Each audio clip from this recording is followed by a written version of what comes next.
Kamusta sa inyong lahat? Ngayon, titingnan natin ang ilang mga sipi mula sa Biblia.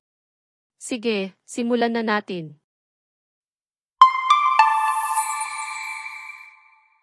Mga Gawa Kapitulo 3 versikulo 11. Kung gayon, magsisi, at manumbalik sa Diyos, upang ang iyong mga kasalanan ay maalis. Unang liham kay Juan Kapitulo 1 versikulo 9. Kung ipinahayag natin ang ating mga kasalanan, siya ay tapat at makatarungan na patawarin tayo sa ating mga kasalanan at lilinisin tayo sa lahat ng kalikuan. Mateo Kapitulo 4 versikulo 17. Magsisi kayo, sapagkat ang kaharian ng langit ay malapit na.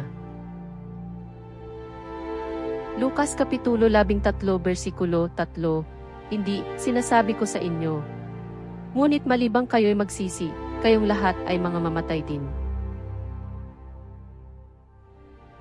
Pangalawang liham sa mga Kronika Kapitulo 7 versikulo 14. Kung ang aking mga tao, na tinatawag sa pamamagitan ng aking pangalan, ay magpakumbaba at mananalangin, at hanapin ang aking mukha at talikuran, ang kanilang masamang mga lakad, kung magkagayoy aking didinggin mula sa langit, at aking patatawarin ang kanilang kasalanan, at pagagalingin ko ang kanilang lupain.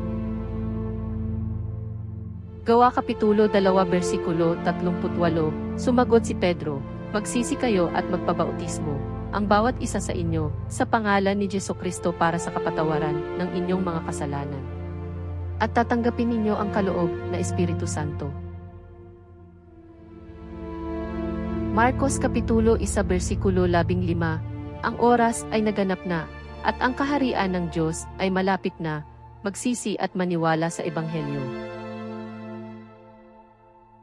Kawikaan Kapitulo 28 versikulo 13. Ang sinumang nagkukubli ng kanilang mga kasalanan ay hindi unlad, ngunit ang nagpahayag at tumalikod sa mga ito ay nakasusumpong ng awa.